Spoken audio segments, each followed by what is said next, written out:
Hi everyone, this is John Harrop from Aptis Tutor, the place to come to for all things Aptis related. And this video is a version of Aptis Advanced Speaking Practice Test 1, and we have sample C1 answers. Remember that we prepared these answers to give you as many ideas as we can.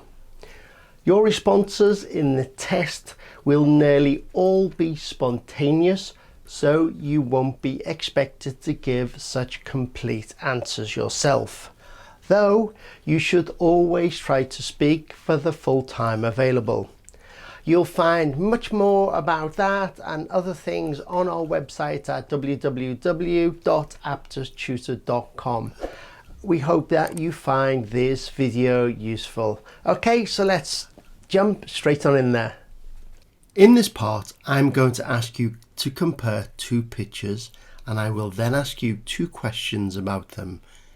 You will have 45 seconds for each response. Begin speaking when you hear this sound. What do you see in these two pictures?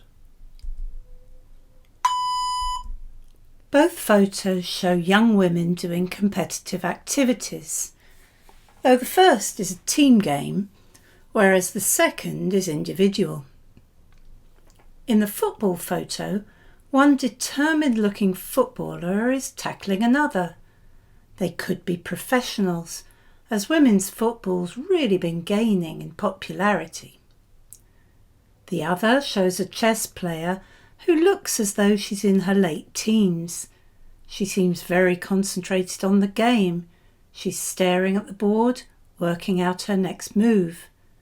It must be early on in the match, as there are still a lot of pieces in play.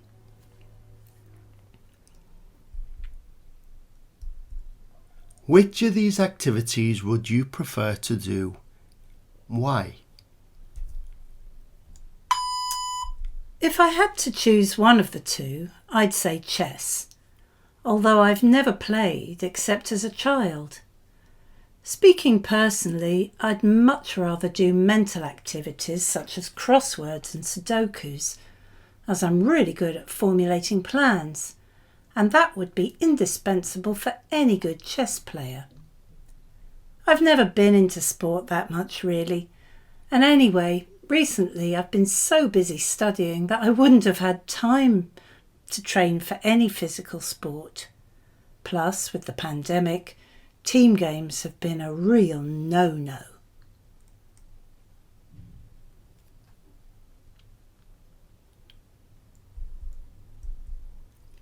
Which of these two activities do you think children would prefer? Well, obviously, this would depend on the child, and everyone's different, so it's a bit difficult to generalise. Some kids can't stand sport. Still, I'd say that the vast majority of kids would choose football over chess. As a primary teacher, I've seen the magical effect producing a football can have on a group of children.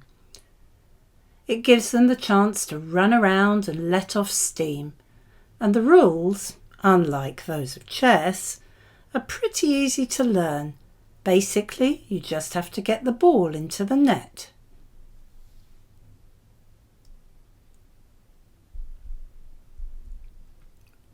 In this part, you have 1 minute to think about your answers and 2 minutes to talk. You can make notes if you wish. Begin speaking when you hear this sound. How important is it that children learn about saving money? What advice would you give someone about managing their personal finances? Why do people think that wealth brings happiness? You now have 1 minute to think about your answer. You now have 2 minutes to speak. Funnily enough, only yesterday my colleagues and I were saying how important it is to teach children about saving money. It's definitely a vital skill to have, I reckon one reason so many people get themselves into debt is that they don't understand about interest rates. They take out a loan or get credit on goods, and then they're trapped by exorbitant charges. If they'd learnt about this in school, they wouldn't have such a hard time as adults. The best advice I could give about managing personal finances is to have a clear idea of what you want to achieve.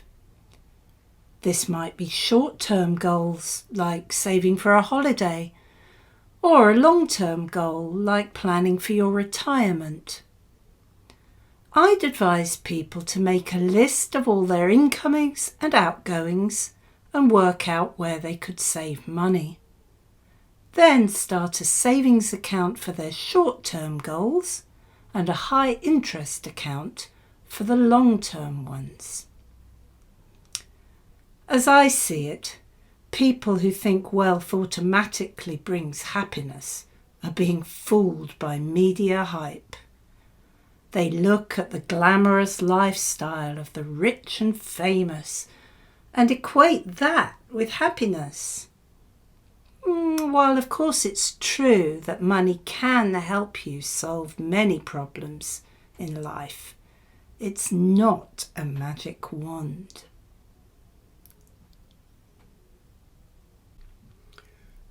You are going to speak on a topic for 1.5 minutes. You can see the topic on the screen and 2 lists of points, for and against, related to the topic. Choose 2 items from each list and give a balanced argument to represent both sides of the topic. You have 1 minute to prepare your argument. You will then have 1.5 minutes to speak. Begin speaking when you hear this sound. After you finish speaking, you will be asked an additional question about the topic and asked to speak for 45 seconds.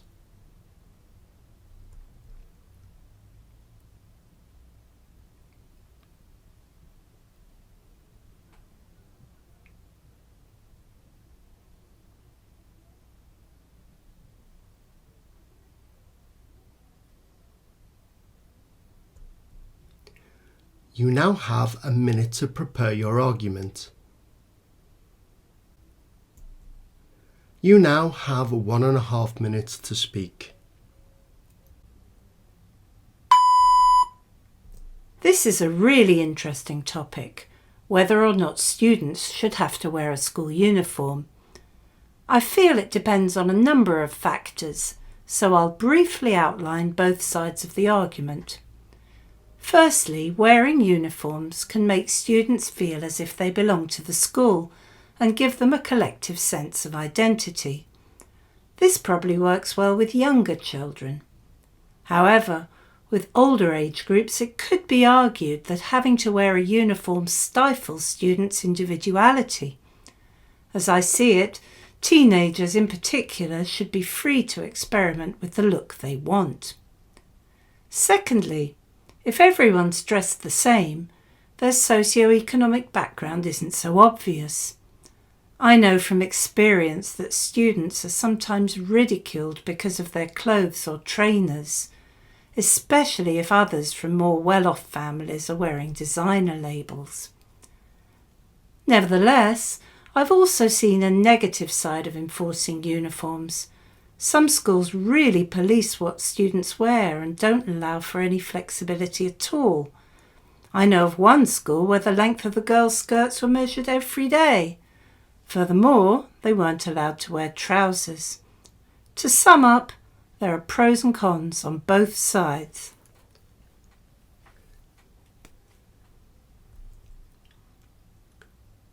How we dress nowadays is more important now than 50 years ago. What is your response to this statement? Well, that's a difficult question to answer, as I'm only 20. I know that social norms used to be much stricter, and if you dressed differently, you were seen as a bit of a rebel. For example, women wearing trousers to work didn't used to be socially acceptable. Nowadays, we're used to seeing both men and women dressing far more informally, even in fairly formal situations. Suits have been replaced by t-shirts and jeans, especially since the pandemic. So I'd say how we dress is less important now. So thanks for watching. Remember, there is lots more information on our website www.aptistutor.com. Good luck with your studies.